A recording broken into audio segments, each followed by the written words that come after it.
And joining us right now is Morgan Wright, a cybersecurity expert, former executive at Cisco and Alcatel-Lucent, and a former senior advisor for the U.S. Department of State Anti-Terrorism Assistance Program. Thank you for joining us, Mr. Wright. You bet, Larry and Brian. Good morning, guys. Good morning. Yesterday was a little jarring for many people to see certain social media accounts for the U.S. military hijacked by, well, what appeared to be ISIS or groups claiming to be ISIS. Very disturbing messages. What exactly happened here? Probably one of the biggest digital face plants for 2015. I mean, it's not a classified network, so we can put that to rest. None of these documents, I've reviewed every single document that came out. These are all available publicly, but what it was is what were I'm sorry, Morgan. What were the documents, though? If you can just tell us, because Sure. A lot of people understand that the message was sent, but they didn't realize that data was actually distributed to the people. Yeah. What they did is they got a listing of current and former general officers. Some retired. Some had personal emails. A lot of the information was out of date. They had copies of testimonies of copies of testimony before Congress, some briefing materials. And when you go through and review these things, the highest level of classification I saw on any one of them was what was called FOUO, for official use only, a very low-level thing, kind of like, hey, just keep it between us. So okay. A lot of these things were things that you and I could search for and find on the Internet. But you take that combined with the hack of their YouTube and their Twitter account, you put this together, what you have is you have the same template that was effectively used at Sony, which is you have an effective cyber attack, you have a credible threat against something else, which there are threats against our military, our police officers, wives, and family and children. They're getting very specific this time, and now what you have is what I think is absolutely an act of terrorism, you know, in one sense. But I think it should send a clear message. This is not cyber vandalism. This is information warfare, and we're losing the initiative in this part of this war. Yeah, that is the big picture. I mean, while no real harm was done, it was embarrassing and maybe a little scary.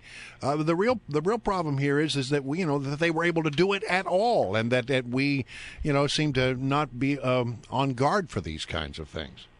Well, absolutely, Brian. And actually, I was pulling together some of the tweets and everything. Let me tell you what a couple of these tweets say. They go, "We won't stop. We know everything about you, your wives, and children."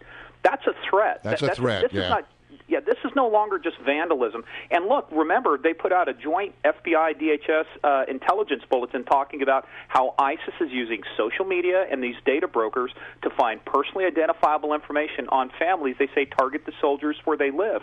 They also re-released a video where one of the phrases in that video, when it was translated, it said, "Strike the soldiers, strike their police, security, and intelligence members."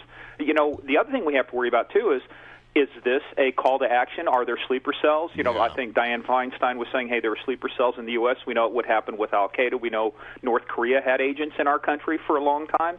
Is this more than just vandalism? Is this a message that is activating some other operation that's currently going on? It's a really scary idea. Can I just follow up on one thing? Apparently, some people have suggested in some of the reporting on this that it might have been traced back to coming from someplace inside Maryland. Can you comment on that at all? Yeah, you can attribute that to that came out of Alex Jones and InfoWars, and Anonymous said that they've traced it back. So there's it was also reported by USA Today. That's the reason I raised it. Yeah. So now remember, Inspire magazine, the Al-Qaeda magazine, was originally being published, I believe, out of South Carolina. So there are a lot of facilities here, and we got to remember too, a lot of the sympathizers could be here. You don't have to be in Syria to be an ISIS sympathizer or in Iraq. A lot of the technical capabilities, and we've talked about this before, can be right here in our own backyard because you don't have to travel, you don't get on a watch list, you don't go over for training. So now they're recruiting people with technical capabilities. But yeah, if it's in Maryland, it could be one of those things is this attack could have started off with somebody with a little bit of inside information sent a phishing email, the kind that the Chinese are very good at to get account information, and from there you just stair-step it into the account, accessing Twitter and YouTube, and then putting up this. Now, it was coordinated and organized because there are two separate companies, Twitter and Facebook, or Google, I mean.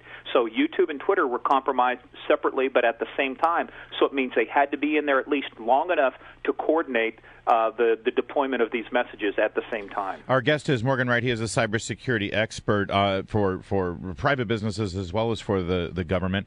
And Morgan, I wonder, Obviously, there was no data breach here. As you just said, there was no direct harm necessarily. However, one aspect of terrorism is to terrorize, to scare people, to make people feel intimidated. And also, there's a big propaganda aspect of this. For people who happen to be aligned with ISIS or sympathize with ISIS, when they see something like this is a huge win for their morale, isn't it?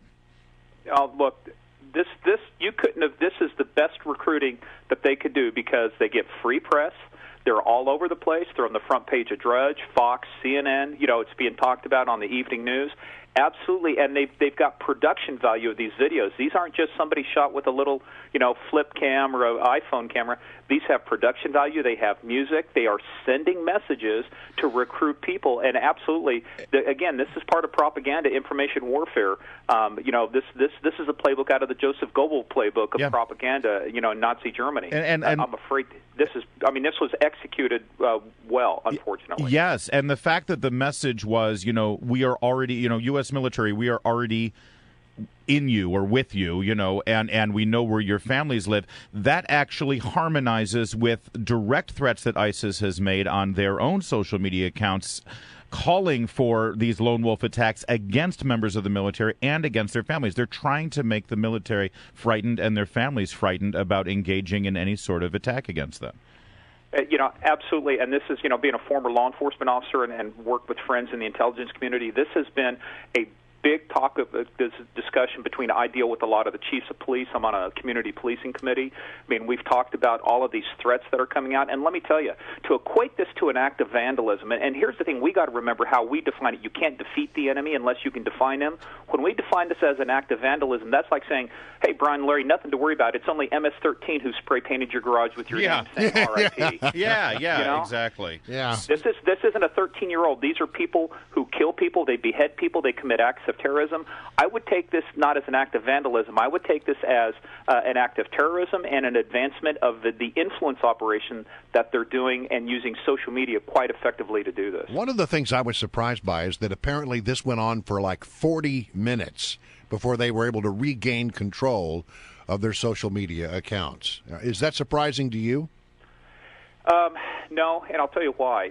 For one thing, it doesn't appear that they had in place what was called two-factor authentication, which means that I use Google Authenticator.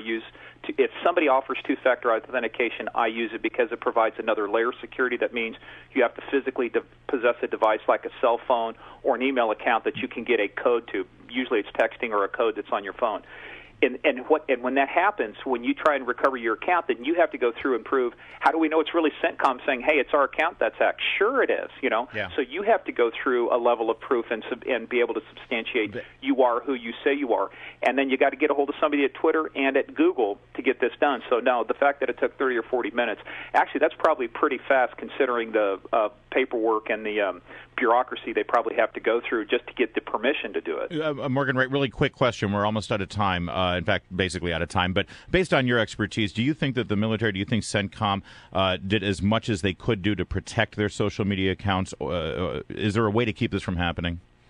The first answer to the question is no, they didn't, because obviously it got hacked. And, yeah, two-factor authentication. I'm pretty sure they didn't do it because they had multiple people doing this, so it becomes easy not to use two-factor authentication. So I think they could do a better job. Thank you, sir. Thank you very much on this. Good stuff, Morgan. Thanks a lot. Appreciate it. You bet, Brian.